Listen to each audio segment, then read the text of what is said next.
Welcome back. I wonder how many of those games you guys can recognize. Okay, so when designing like a pixel art logo or almost anything you want to draw, I like to use a thick marker because if you use like the thin side, let me show you. If you use the thin side, you're going to add more detail than you actually can with pixel art. So always use a thick marker. When you have a thick marker like this, you're way less likely to add too much detail. So let's say we started drawing here. It's I can't draw while holding the phone. Oh my god, I swear I'm not that bad.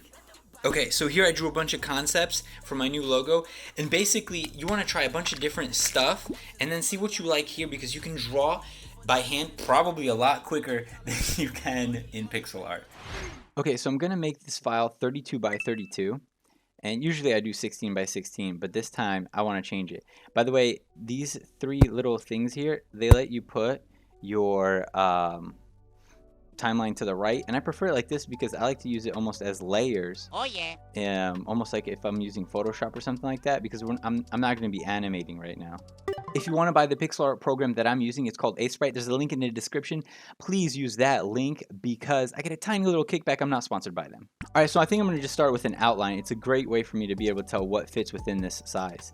So I just had a bunch of coffee, and a bunch of you know, I feel it's kind of lame that I feel the need to have coffee so I seem more hype and entertaining, you know what I mean? But a bunch of you noticed that I seemed kind of like depressed or whatever. And the truth is that I have been depressed. And as a game developer, it's pretty darn hard not to get depressed at some point, because indie game development is pretty straining, man. The YouTube ad revenue for me is crap. It's like I'm making like $100 to $300 a month, man. Like, you cannot live off of that. And while you're making an indie game, it basically has no income until you do like early access or something like that. And oh my gosh, I just drew on the wrong layer. Multitasking is hard. So yeah, the YouTube income is pretty bad. Luckily, we had a decent Kickstarter with Dwarf. We made like 50K. But you got to remember, a bunch of that is products, and I'm not the only one working on the game. So the Kickstarter basically just made enough money for me for living expenses, for me to pay for living expenses. But I'm not balling or nothing like that. And like, you know, being poor doesn't feel good. I'm sure a lot of you know what I'm talking about. I've been working on Dwarf for like 4 years.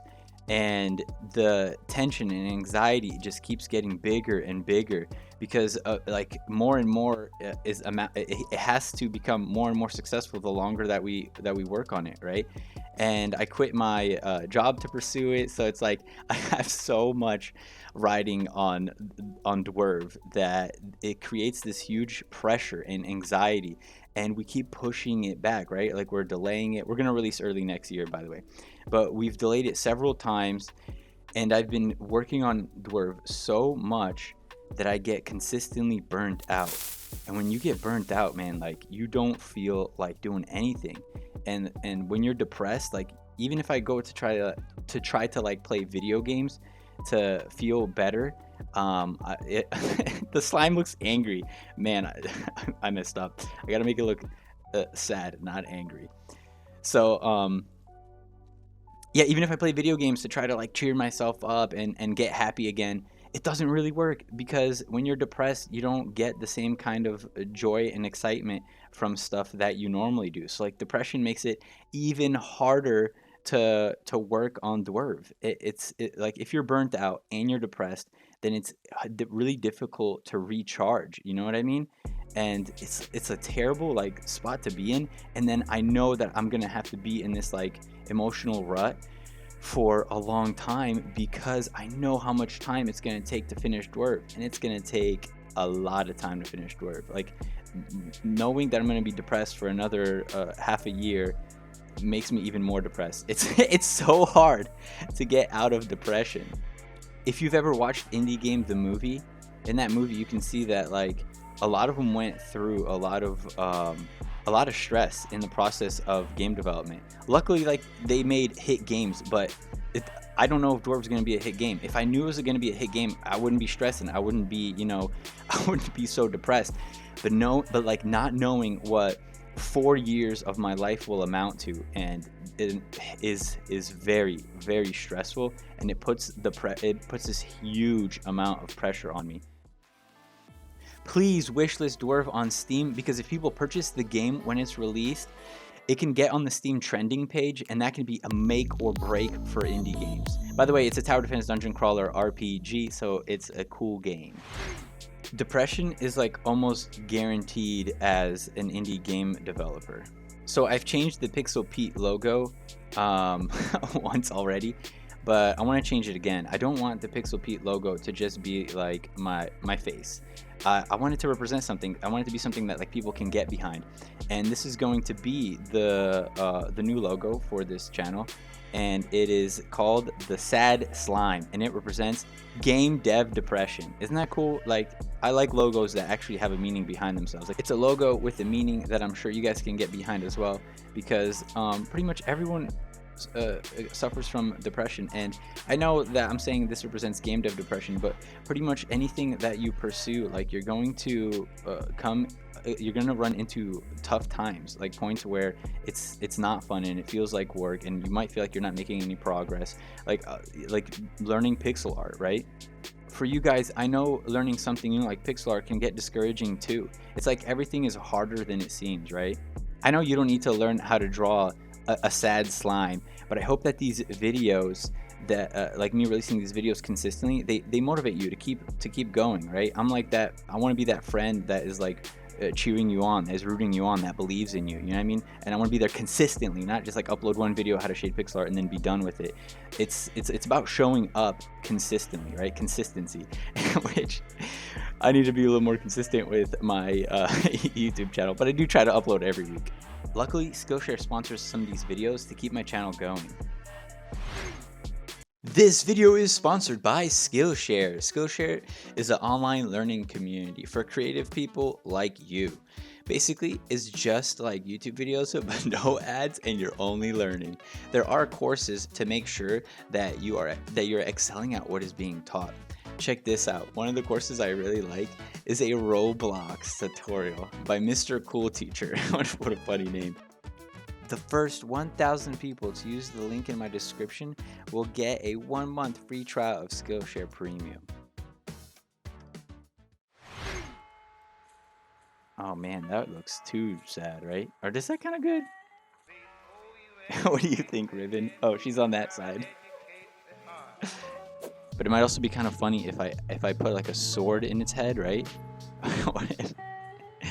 What if it had a sword in it, you know, like this? That's a terrible sword, but you get it, right? I think a sword might be too much. Maybe a ninja star. Maybe an arrow, or maybe nothing, right? Maybe nothing. Maybe it's not sad because it has an arrow in its head. Maybe it's sad because it's depressed. So I thought this slime was all right, but I really wanted it to be cuter. I like to push it further. I like to keep working on it and just keep making iterations. So something that I tried is I drew a little slime, and look how cute that little slime looks, right? And I really liked how the little slime came out, but I wanted to take aspects of that and add it to the bigger version. So that's when I created new versions of the big slime, and you can see it's a lot cuter and it looks a little bit rounder, right? So by drawing the little one, it gave me ideas for how I should do the larger one. And then I also messed with colors. I love to mess with colors, but at the very end. And check it out, when I bumped the saturation of this and added a little bit of complementary color here on the cheeks, whoa, it looks so much better, doesn't it? Oh yeah. So then I applied those colors to the bigger ones, and whoa, they look a lot more like jellies now. I love the saturation. I was experimenting with different faces, and even though this one's really cute with the big eyes and this little like upside down thing, this kind of looks like a cat.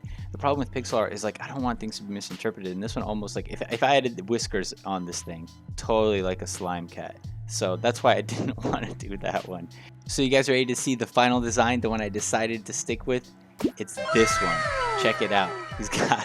He's got his swoosh is coming over because he's sad, but it almost looks like hair, right? It gives him personality. I love it. And I gave him big cheeks. He's got these big puffy cheeks, and he's sad and he's almost crying, but he's not crying. And his mouth isn't a complete upside down U shape because I found that if I made the mouth smaller, it made the character look cooler. I mean, cuter. It made him look cuter. And then here are a bunch of expressions I created for this character just for fun. I love some of these. They're so good.